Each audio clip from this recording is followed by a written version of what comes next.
Ya, assalamualaikum warahmatullahi wabarakatuh. Di sini saya Alif Zainul Sabri dengan NIM 2017 101103111073. Di sini saya akan menjelaskan tentang pertemuan ke-12, 13 dan 14. Yang pertemuan 12, pemberlakuan buku 2 BW, macam-macam benda, dan pertemuan 13, hak kebendaan dan hak milik.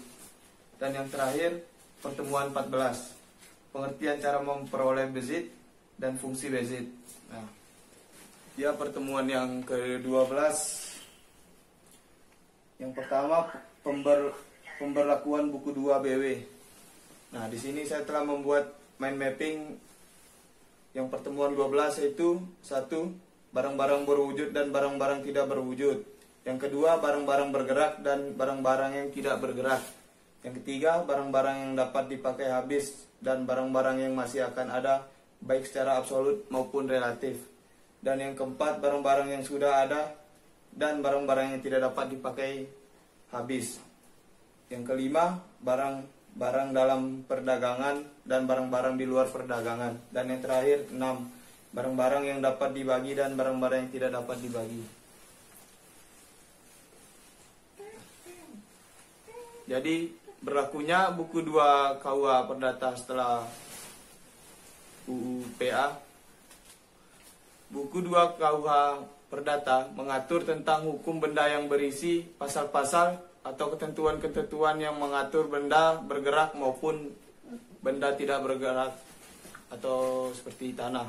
Oleh karena itu, dalam membicarakan hukum benda sebagaimana diatur dalam buku 2 KUH Perdata, hendaknya dengan mengingat berlakunya Undang-Undang Pokok Agraria, yaitu Undang-Undang Nomor 5 Tahun 1960 tentang Peraturan Dasar Pokok Agraria Lazim, dikenal dengan nama Undang-Undang Pokok Agraria atau UU PA, yang mulai berlaku sejak tanggal 24 September 1960 dan Undang-Undang Nomor 4 tahun 1956 tentang hak tanggungan atas tanah beserta benda-benda yang berkaitan dengan tanah yang mulai berlaku tanggal 9 April 1996.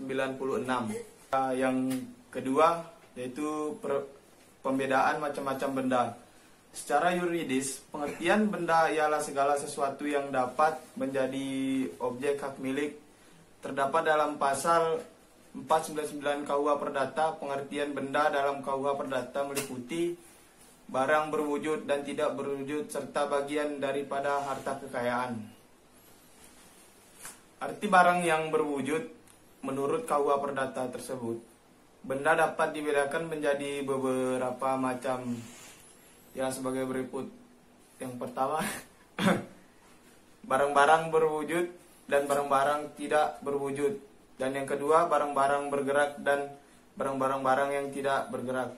Yang ketiga, barang-barang yang dapat dipakai habis dan barang-barang yang tidak dapat dipakai habis. Yang keempat, barang-barang yang sudah ada dan barang-barang yang masih akan ada, baik secara absolut maupun secara relatif. Dan yang kelima, barang-barang dalam perdagangan dan barang-barang di luar perdagangan. Yang terakhir, barang-barang yang dapat dibagi dan barang-barang yang tidak dapat dibagi. Benda-benda tidak bergerak dapat dibedakan menjadi 1. Benda tidak bergerak menurut sifatnya. Yang kedua, benda tidak bergerak karena tujuannya. Dan benda tidak bergerak menurut ketentuan undang-undang berupa hak-hak atas benda-benda tidak bergerak.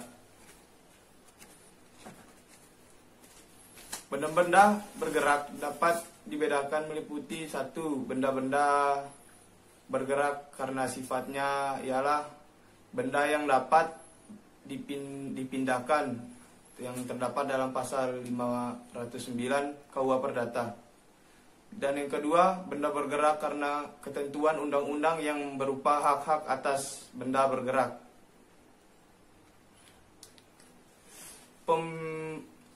pembedaan antara benda bergerak dengan benda tidak bergerak ini penting karena adanya ketentuan-ketentuan hukum yang berbeda antara benda tidak bergerak dan benda bergerak yang berkaitan dengan 1. Bezit, 2. Levering, 3. Verjaring, dan 4. Beswaring.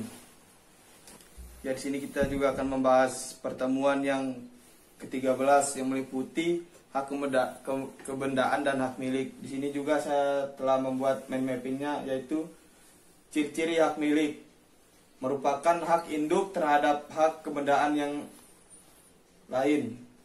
Yang kedua merupakan hak yang selengkap-lengkapnya. Hak milik mempunyai sifat yang tetap. Hak milik mengandung benih dari semua hak kebendaan lain. Dan menurut pasal 570 KUH Perdata, hak milik adalah hak untuk menikmati suatu benda itu dengan sebebas-bebasnya, asal tak bertentangan dengan undang-undang, hukum benda, dan hak kebendaan. Hak kebendaan ialah hak atas suatu benda di mana hakim memberikan kekuasaan langsung terhadap suatu benda dan dapat dipertahankan terhadap satu pun juga. Hak kebendaan merupakan salah satu jenis hak keperdoaan hak perdata. Terdapat dua macam, yaitu hak absolut dan hak relatif. Hak kebendaan yang diatur dalam buku 2 KUH Perdata dibedakan sebagai berikut. Yang pertama, hak kebendaan yang bersifat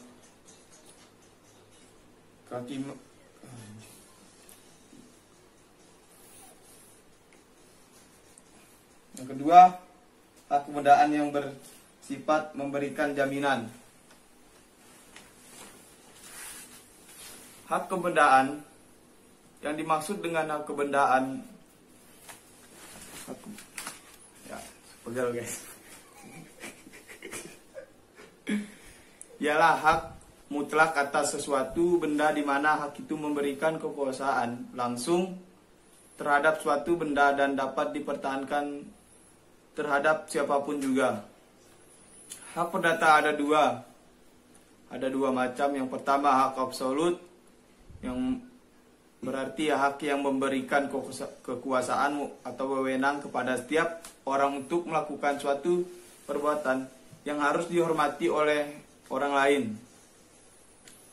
Hak milik atau hak absolut ini terbagi atas 1.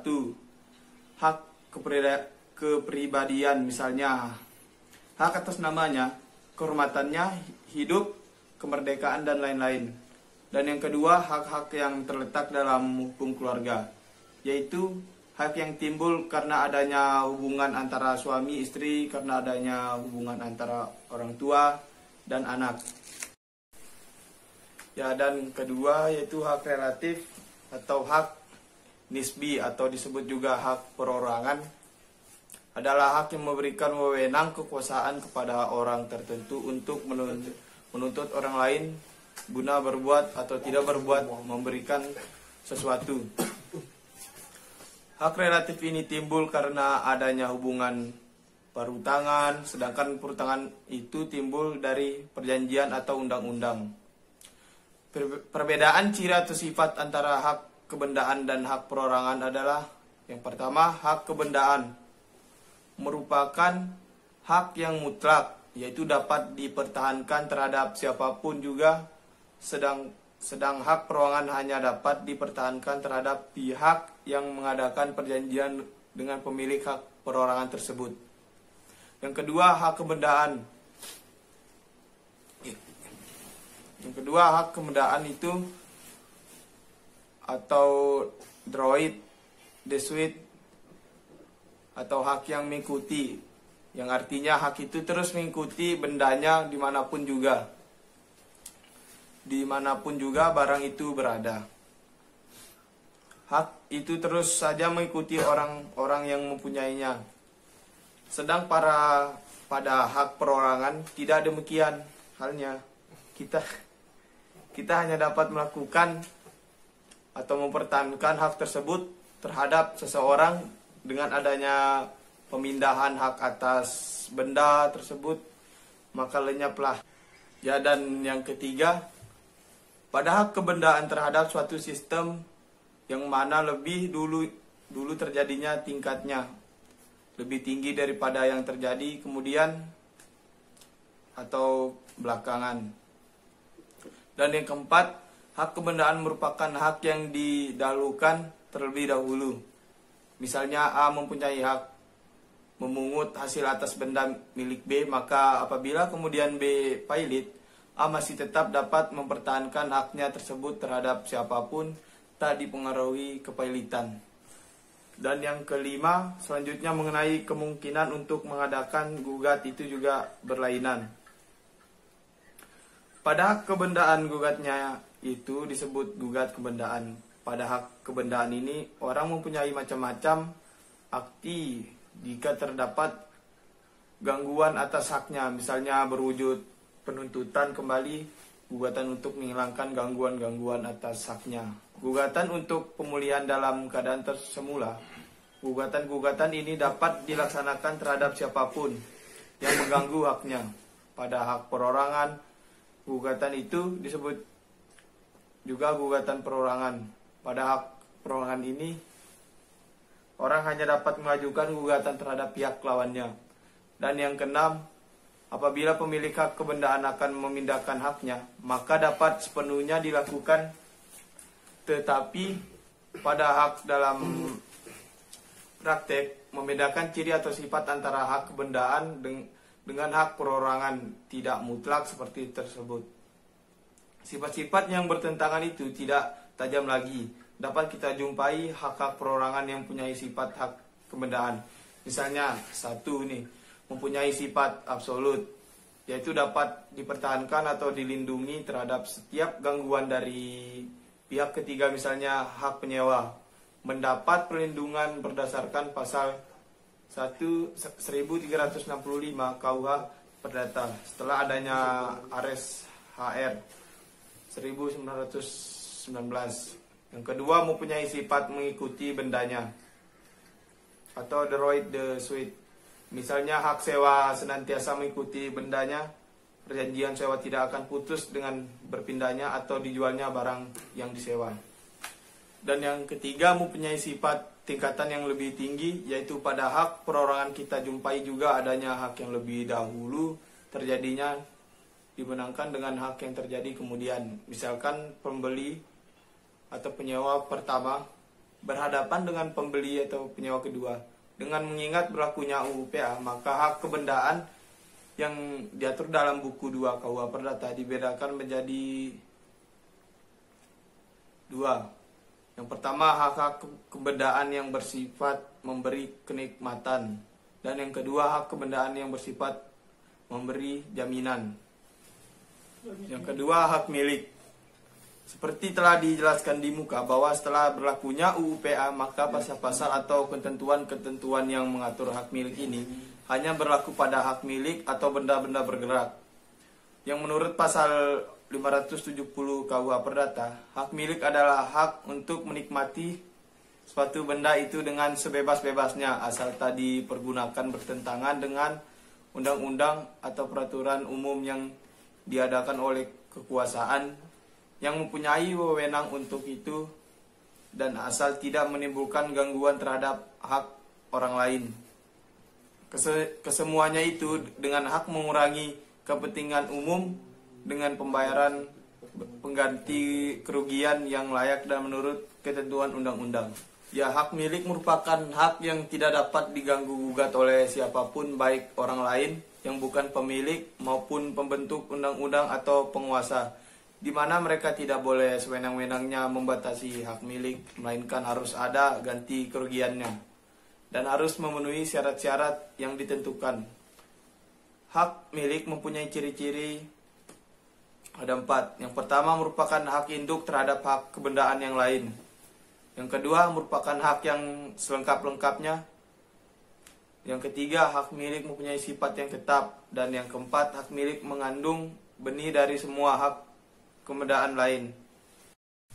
Dan yang terakhir pertemuan 14 yang membahas tentang bezit. Di sini juga saya telah membuat mind mappingnya, itu menurut pasal 538 KUH Perdata. Penguasaan suatu benda dengan diperoleh dengan cara menerapkan benda itu dalam kekuasaan, mempertahankan untuk pribadi. Bezit diatur dalam pasal 529 sampai 568 KUH Perdata. Yang dimana bezit adalah kedudukan menguasai atau menikmati suatu barang yang ada dalam kekuasaan secara pribadi atau perantara orang lain. Yang dimana fungsinya itu dibagi dua, yaitu fungsi justisial dan fungsi Zakenrechtsheilig. Ya, yang menurut pasal 529 KUH Perdata adalah keadaan memegang atau menikmati suatu benda di mana seorang menguasainya baik sendiri maupun dengan perantaraan orang lain, seolah-olah itu adalah kepunyaannya sendiri. Cara memperoleh bezit pada asasnya ada dua, yaitu yang pertama dengan jalan occupatio, mendaku atau menduduki bendanya, yang dalam artinya memperoleh itu secara mandiri tanpa bantuan dari orang yang membezit lebih dahulu. Dan yang kedua dengan jalan traditio atau penyerahan bendanya. Dengan memperoleh bezit dengan jalan traditio dikatakan juga memperoleh bezit yang bersifat